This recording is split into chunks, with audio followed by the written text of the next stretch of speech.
What happens when the joke you tell at 2 a.m., tangled up with someone who isn't your husband, becomes the punchline that ruins your life? I'm Opaline Virelle, and I never thought a harmless flirtation could end with my husband standing in the doorway, watching, waiting, and documenting every betrayal for the world to see. It started with our annual company barbecue. Eliot, my husband of 9 years, works as a software engineer at Dataflow Solutions. I coordinate HR at a smaller tech firm across town. We're both 30-something professionals living in a nice high-rise apartment in downtown Seattle, raising our 7-year-old daughter Lyra. But that night, everything felt different. Eliot was supposed to leave for a conference in Portland the next morning. His flight was at 6 a.m., which meant he'd planned to head out around 3 a.m. to catch the early shuttle. The barbecue was winding down around 10 p.m. when most guests started filtering out, but Jonah Feld lingered. Jonah works in Eliot's department, charming, single, always ready with a compliment or offer to help. He's the kind of guy who remembers your coffee order and asks about your weekend plans. While Eliot spent most of the evening discussing database architecture with his boss, Jonah kept gravitating toward me. "Need help with the dishes?"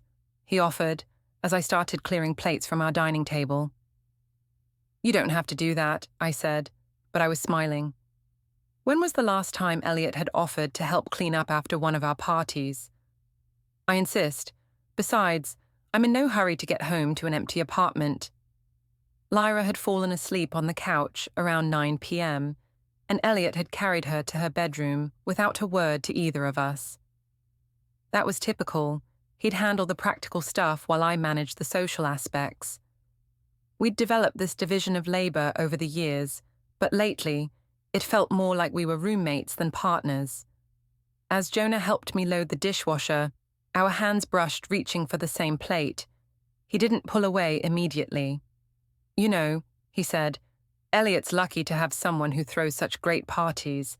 My ex-girlfriend never wanted to entertain." "Eliot doesn't really appreciate the effort," I found myself saying. "He'd rather stay home and code." "His loss," Jonah said, meeting my eyes. "Some of us know how to appreciate good company." I felt a flutter in my chest that I hadn't experienced in years. When Eliot emerged from Lyra's room, he announced he was going to bed early to prepare for his flight. "Don't stay up too late," he said, kissing my forehead absently, "and make sure the door locks behind Jonah." Then he disappeared into our bedroom, leaving us alone. "Another glass of wine?" I asked Jonah, though we'd both had plenty. "Why not? The night's still young." We settled on the couch with a bottle of Pinot Noir I'd been saving for a special occasion. The conversation flowed easily. He asked about my work, complimented my decorating, shared stories about his travels. He was attentive in a way that made me feel seen. "You're really easy to talk to," he said, shifting closer on the couch. "Eliot never mentions how funny you are." "Eliot and I don't talk much about anything anymore," I admitted, the wine loosening my tongue. "That's a shame. If you were mine, I'd want to hear every thought in your head." The way he looked at me made my pulse quicken. It had been so long since someone looked at me like I was fascinating, rather than just functional. "You're dangerous," I said, but I was laughing. Only in the best ways. Somehow we ended up closer together, his arm draped across the back of the couch behind me. I could smell his cologne, something woodsy and expensive that Eliot would never think to wear. When Jonah's fingers brushed my shoulder, I didn't move away. "This is probably a bad idea," I whispered. "Probably," he agreed, but his hand was in my hair now, and I was leaning into his touch. We weren't doing anything that terrible, just talking, touching, existing in that charged space between friendship and something more. But when his thumb traced my jawline, I felt more alive than I had in months. "Opaline," he said softly, and the way he said my name made everything else fade away. I was about to say something, what, I'm not sure, when headlights swept across our living room window. My heart stopped. "What was that?" Jonah asked, but I was already pulling away from him, my blood turning to ice. The headlights belonged to a familiar silver Honda Civic, Eliot's car. "He's not supposed to be back," I whispered, panic rising in my throat. "The conference. Maybe he forgot something." But I knew better. The conference had been cancelled at the last minute. I'd seen the email on his phone earlier, but hadn't thought to mention it. He'd probably decided to stay home and leave in the morning instead. Keys jingled outside our front door. Jonah and I were still sitting close together on the couch, wine glasses in hand, my hair mussed from his fingers. There was no innocent explanation for our positioning, no way to pretend this was just a friendly conversation. The door opened. Eliot stood silhouetted in the doorframe, his travel bag still slung over his shoulder. His eyes took in the scene. The wine bottle, our proximity, the way we both froze like guilty teenagers. Nobody moved. The silence stretched for what felt like hours but was probably only seconds. Eliot's face was unreadable in the dim light from the hallway. "The conference was cancelled," he said finally, his voice perfectly calm. "I got the email around midnight." "Eliot," I started, but he held up a hand. "Don't." He stepped inside and closed the door behind him. "Jonah, I think it's time for you to go home." Jonah scrambled to his feet, suddenly looking much younger than his 33 years. "Eliot, man, we were just... I know exactly what you were doing." Eliot's tone remained level, which somehow made it more frightening than if he'd yelled. "Your jacket's by the door." As Jonah gathered his things, I sat frozen on the couch, my mind racing through possible explanations. But what could I say? That we were just talking, that nothing happened. Even I didn't believe that anymore. "I'll call you tomorrow," Jonah said to me as he headed for the door, and I saw Eliot's jaw tighten almost imperceptibly. "No," Eliot said quietly. "You won't." After Jonah left, Eliot and I stared at each other across our living room. The space between us felt like a chasm. "How long?" he asked. "How long what?" "Nothing happened, Eliot. We were just talking." "How long have you been entertaining him in our home while I'm away?"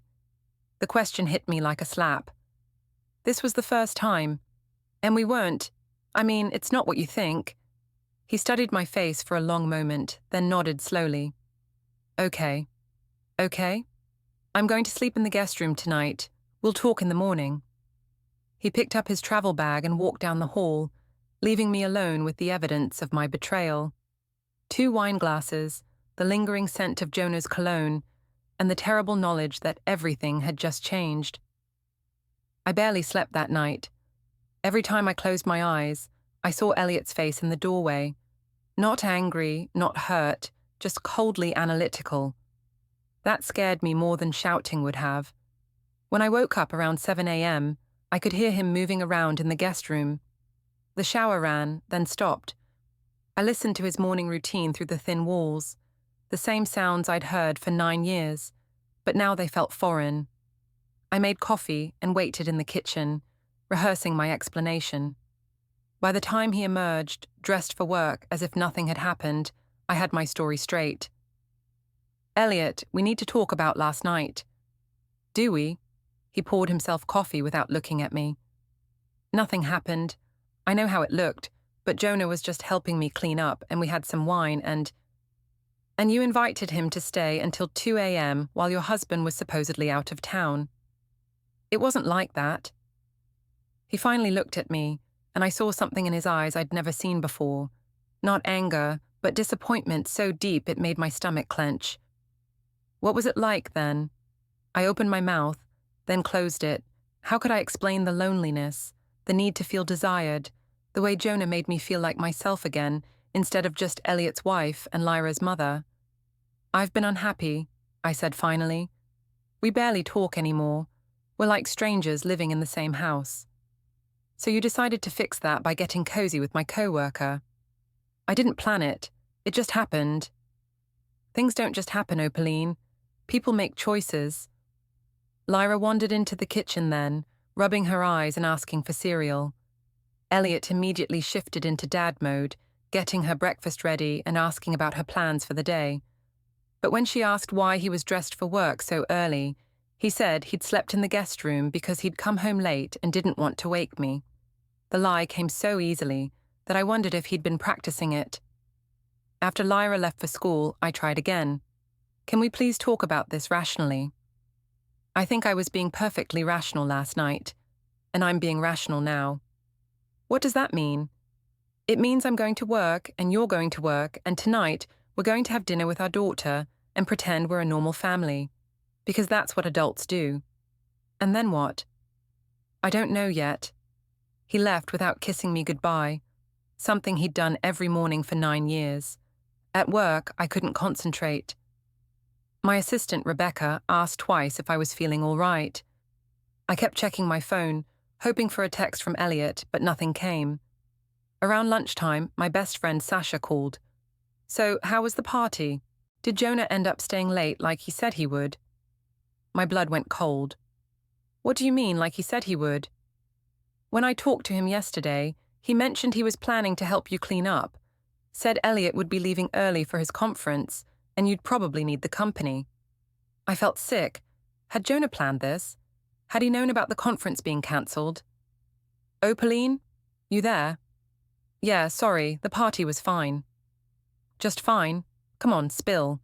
Did anything interesting happen? I thought about telling her everything. Sasha loved drama and would probably encourage whatever this was with Jonah. But something held me back. Nothing worth mentioning.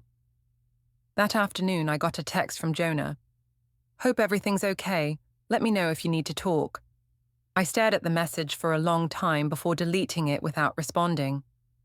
When I got home, Eliot was already there, helping Lyra with her homework at the kitchen table. The scene looked so normal it made my chest ache. How was work? I asked him. Fine. Yours? Fine. We were both lying, and we both knew it. Dinner was excruciating. Lyra chatted about her day while Eliot and I made polite conversation around her, like actors in a play neither of us wanted to be in.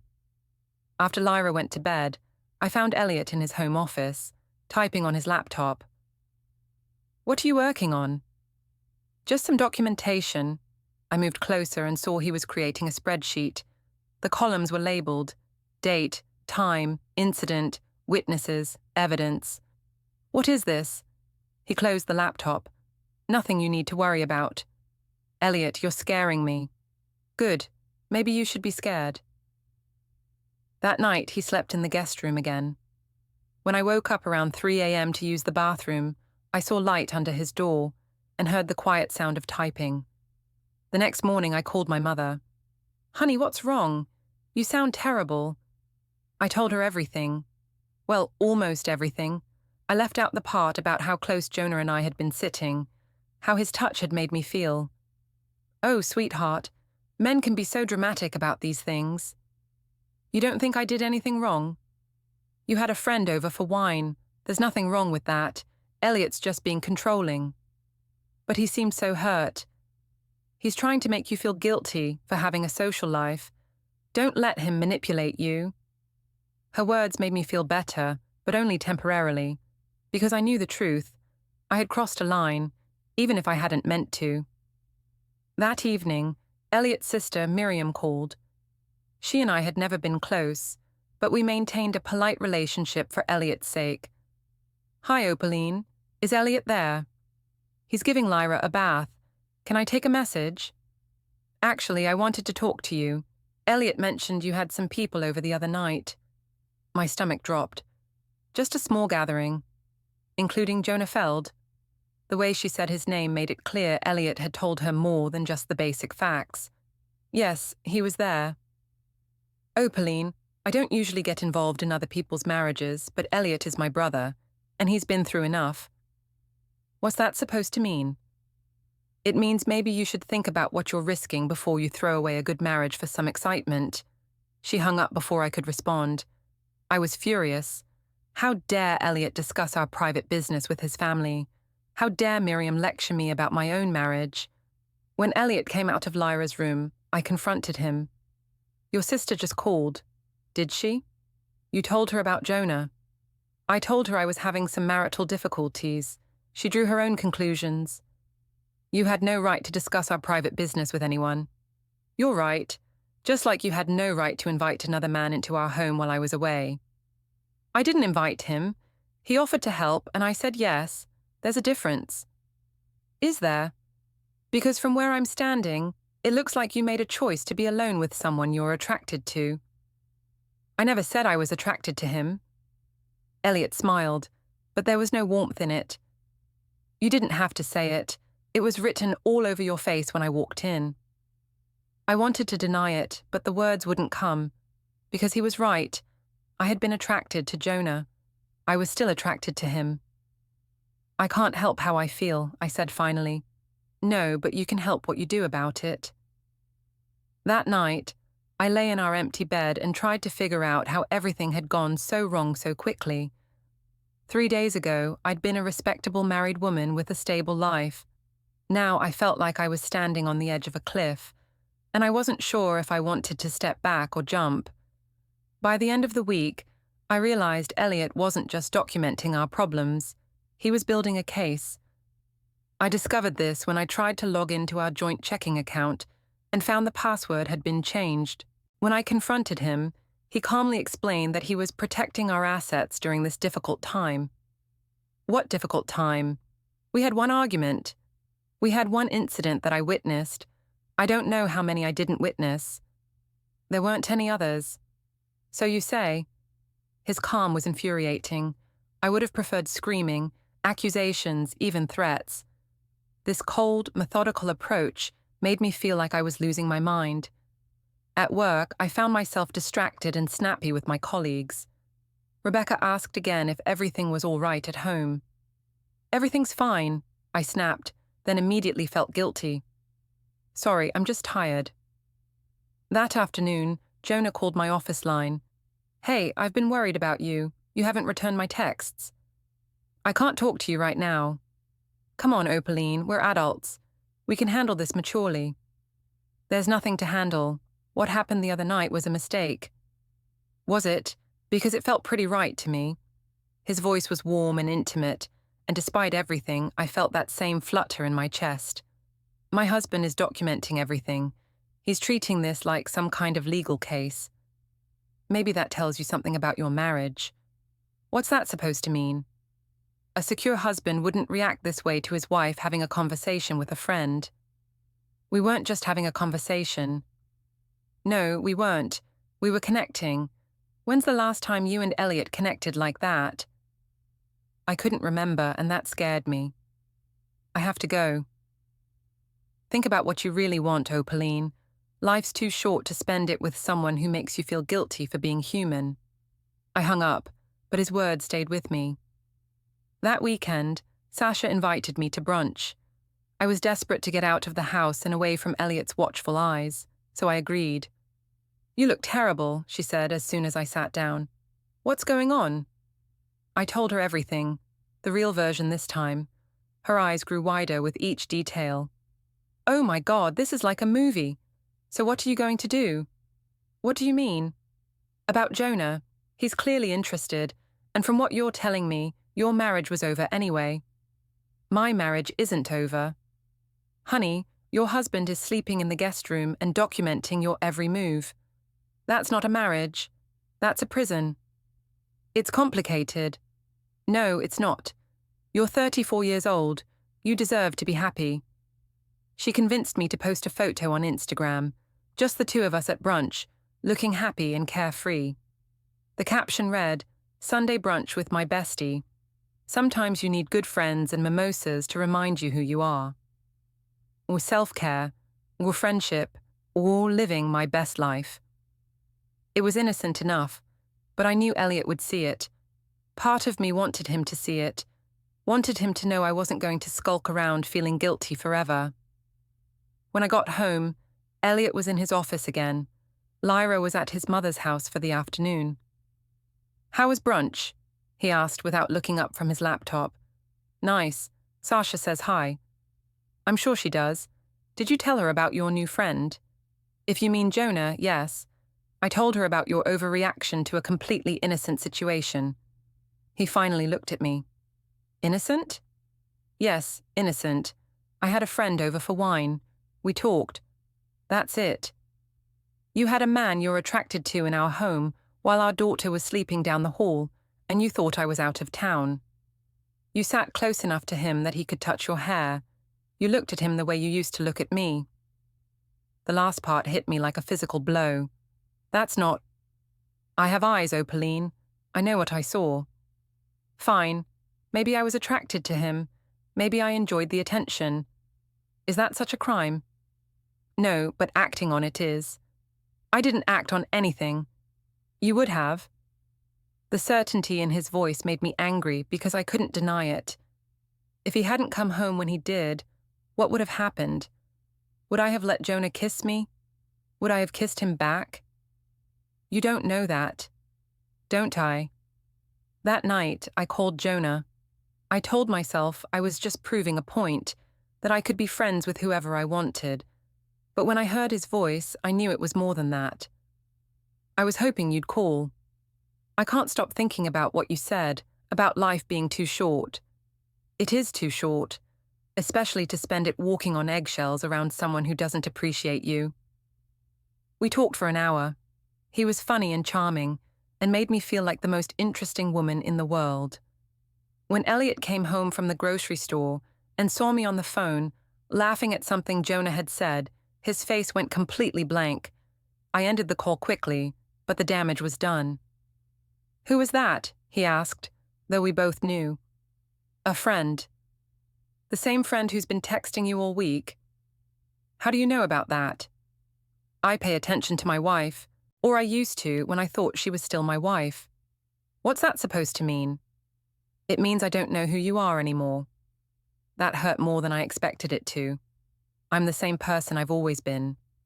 "No, you're not. The woman I married wouldn't have done this." "Done what?" "Had a conversation with someone who actually listens to me." "Had an emotional affair with my coworker." The words hung in the air between us. An emotional affair. "Is that what this was?" "You're being dramatic." "Am I? You're talking to him every day, thinking about him constantly, lying to me about it. What would you call it?" I didn't have an answer for that. The next week, things got worse. Lyra's teacher, Mrs. Patterson, called to say Lyra had been acting out in class, not paying attention, getting into arguments with other students. "Is everything all right at home?" she asked gently. Sometimes children act out when they're sensing tension between their parents. I assured her everything was fine, but I could hear the doubt in her voice.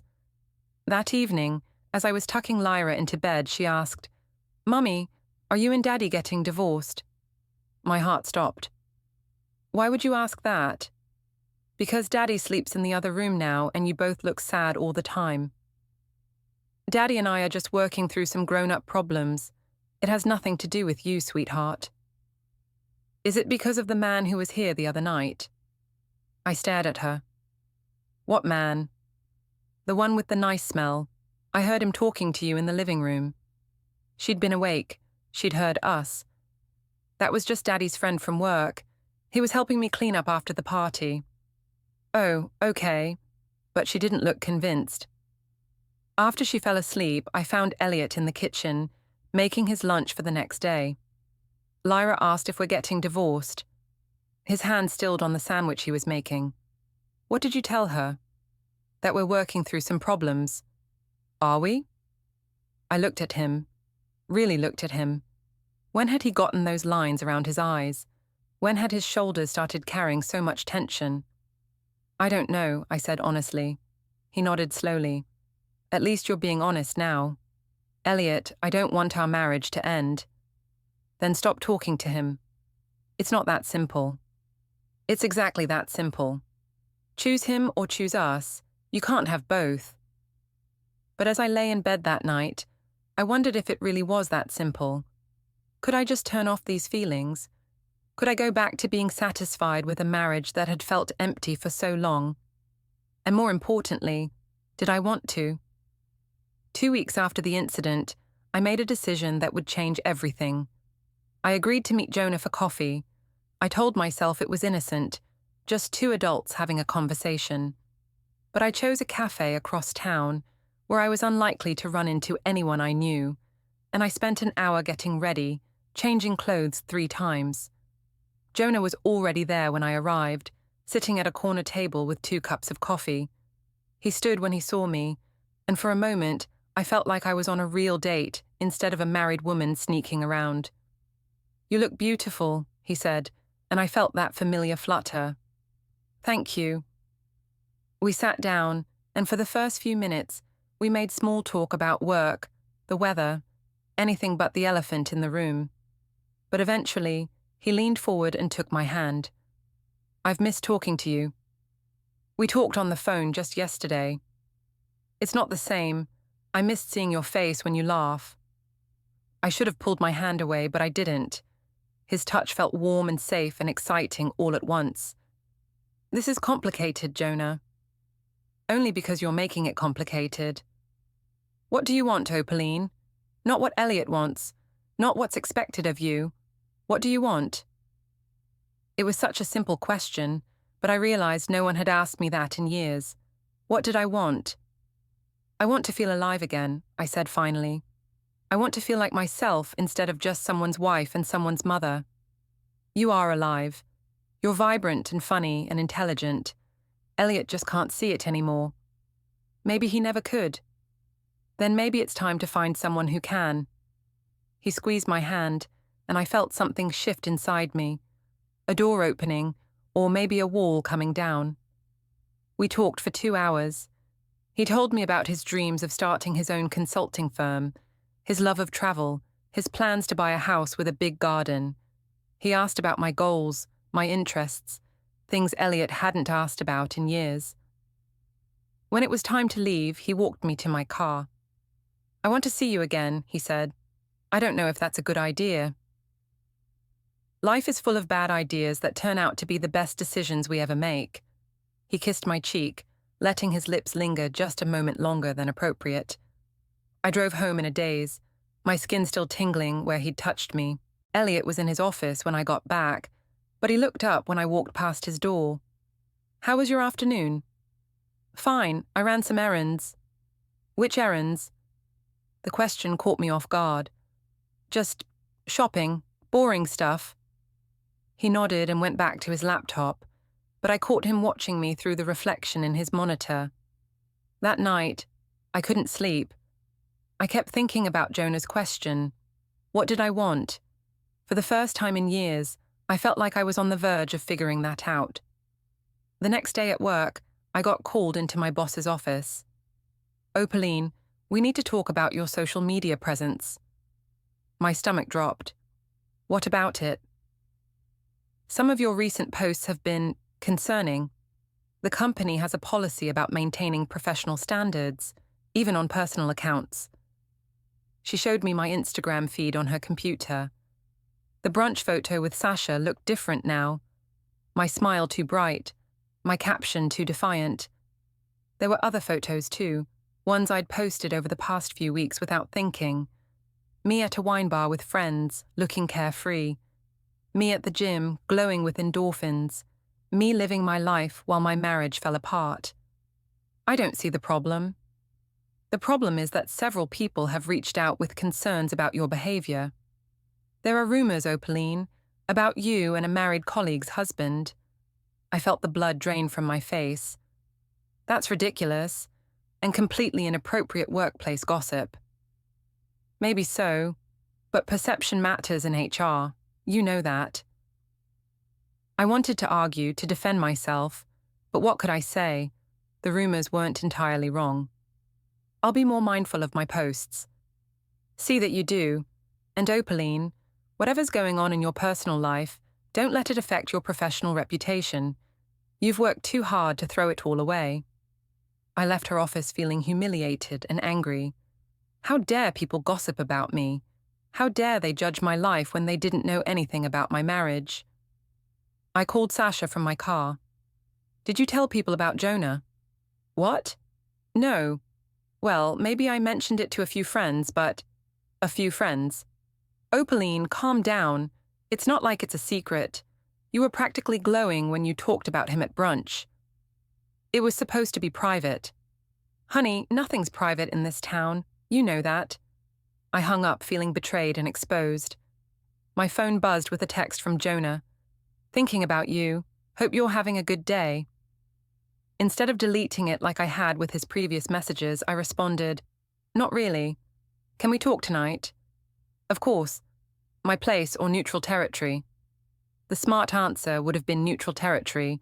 Instead, I found myself typing, Your place. Send me the address. I knew I was crossing a line, but I was tired of being careful. Tired of being judged. Tired of feeling guilty for wanting something more than the life I had.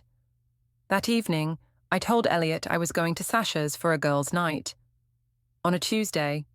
She's having a crisis with her boyfriend. He looked at me for a long moment. Have fun. Jonah lived in a modern apartment complex about 20 minutes from our house. His place was neat and masculine, with exposed brick walls and industrial lighting. He'd made dinner, pasta with homemade sauce, a salad, wine. You didn't have to go to all this trouble. I wanted to. When's the last time someone cooked for you? I couldn't remember. Eliot and I usually just grabbed takeout or threw together something quick for Lyra. Over dinner, we talked about everything and nothing. He was a good listener, asking follow-up questions, remembering details from previous conversations. He made me feel interesting and desirable in a way I'd forgotten was possible. After we finished eating, we moved to his couch with the rest of the wine. The conversation turned more personal, more intimate. Tell me about your marriage, he said. What went wrong? I don't know if anything went wrong exactly. We just drifted apart, became roommates instead of partners. Do you love him? The question caught me off guard. I don't know anymore. I love the idea of him, the life we built together, but the actual person, I'm not sure I even know who that is anymore. And he doesn't know you. No, he doesn't. He sees me as Lyra's mom, as his wife, as someone who handles the social obligations, but he doesn't see me as a person with my own wants and needs. I see you. The way he said it made my breath catch. We were sitting closer now, close enough that I could see the flecks of gold in his brown eyes. Jonah, I know this is complicated. I know you're married, but I can't stop thinking about you. I can't stop thinking about you either. Then maybe we should stop fighting it. When he kissed me, it felt like coming alive after years of sleepwalking. His lips were soft and warm, and he tasted like wine and possibility. I kissed him back. We didn't go further than kissing that night, but it was enough to change everything. When I got home around 11 p.m., Eliot was waiting in the living room.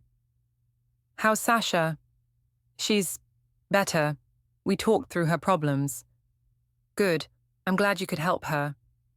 He went to bed without another word, but I saw him glance at my lips, slightly swollen from Jonah's kisses. Did he know? Could he tell? I lay awake all night, alternating between guilt and exhilaration.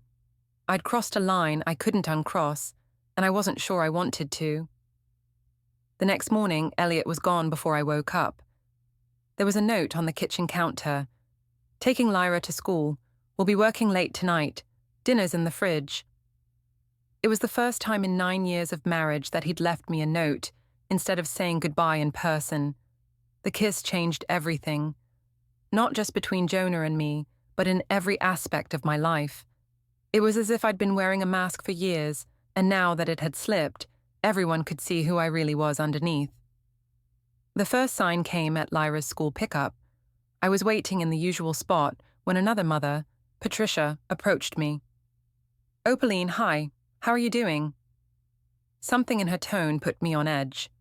Fine, thanks. You? Oh, you know how it is. Just trying to keep up with all the drama in this town. She gave me a meaningful look, and I realized she knew. Somehow, word had gotten out about Jonah and me. I'm not sure what you mean. Of course not. Well, I hope everything works out for you. These situations can be so messy. She walked away, leaving me standing there with burning cheeks and a racing heart. That evening, Eliot's sister Miriam called again. This time, she didn't bother with pleasantries. I think we need to have a conversation. About what? About the fact that you're destroying my brother's life. That's a bit dramatic, don't you think? Is it?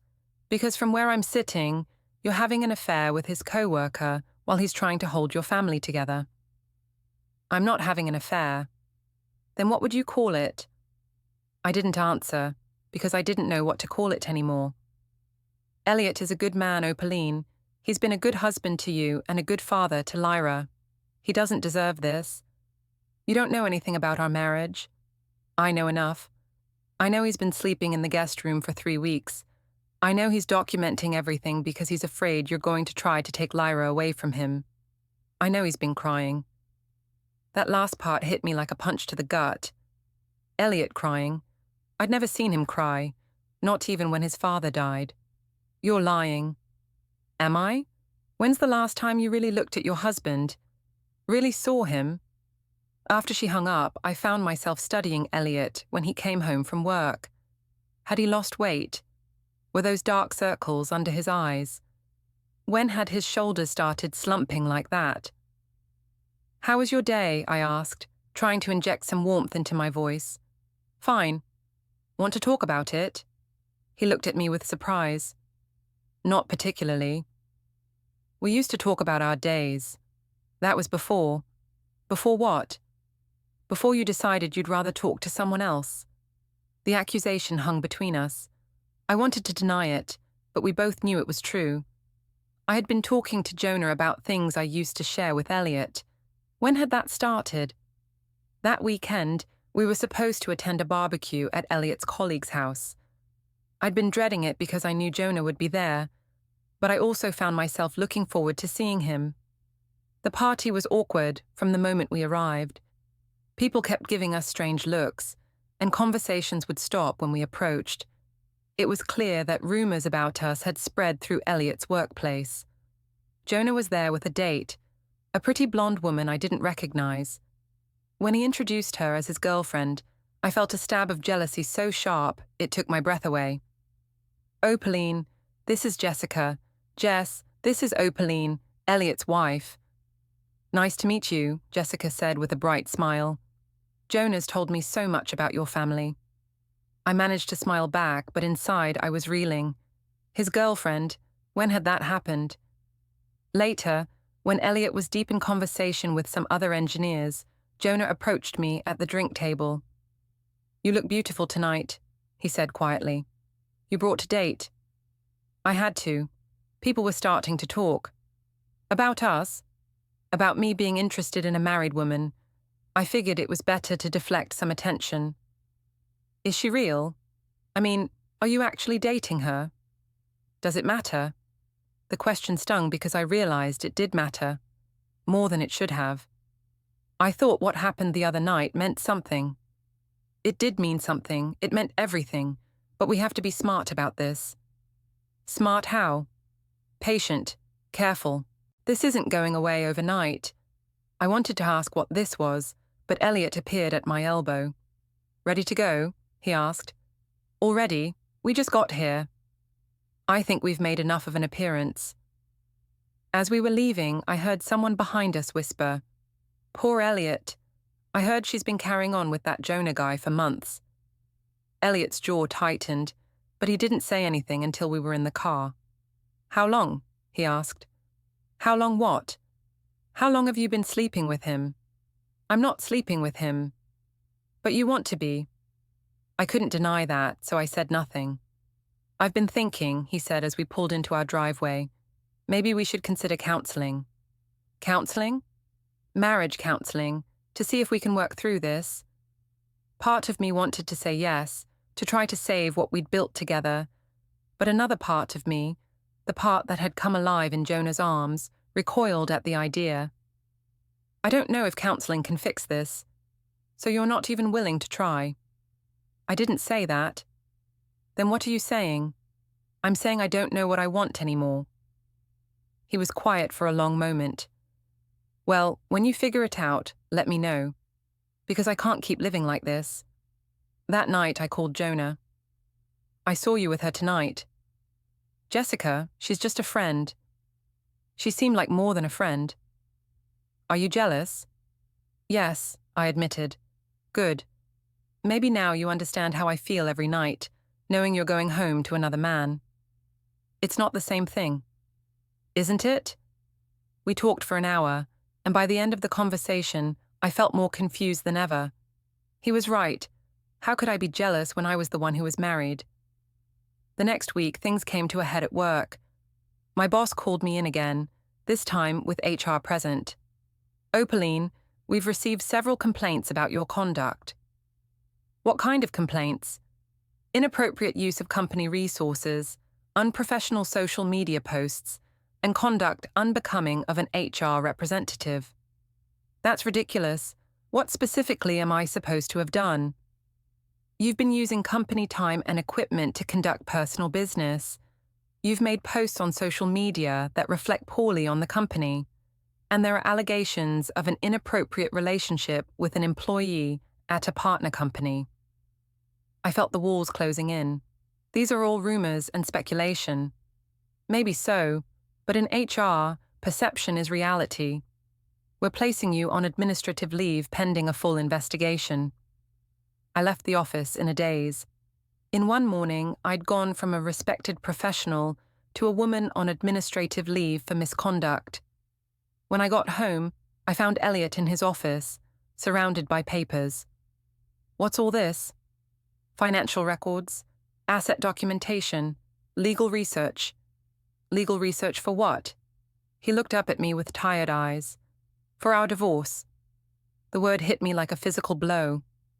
Divorce? You made your choice, Opaline. Now I'm making mine. I haven't made any choice. Haven't you? You've been emotionally and physically involved with another man for weeks. You've lied to me repeatedly. You've embarrassed me in front of my colleagues and friends. What would you call that? I would call it a mistake, a series of mistakes that got out of hand. Well, now you're free to make all the mistakes you want, just not as my wife. That night, I sat on our balcony and tried to figure out how everything had gone so wrong so quickly. 6 weeks ago, I'd been a successful professional with a stable marriage and a good reputation. Now I was on administrative leave, facing divorce, and the subject of gossip throughout our social circle. But as I sat there in the darkness, I realized something. I wasn't sure I wanted to go back to the way things were before. That life had felt safe but empty. This new life was messy and complicated, but it was also real in a way the old one had never been. The question was it worth losing everything for? I woke to Eliot's empty closet and a manila envelope marked "For Service." Inside were filed divorce papers, dissolution, irreconcilable differences, and a request for primary custody of Lyra. He'd documented everything, screenshots, posts, even a neighbor's statement about Jonah leaving late. My mother called, stunned, and I admitted I'd kissed Jonah. Jonah's response was colder. Maybe we should cool things down. A lawyer warned intent didn't matter, results did. When I confronted Eliot, he said he wasn't giving up, accepting reality. He picked up Lyra, offered stability, and left me with an apartment full of consequences.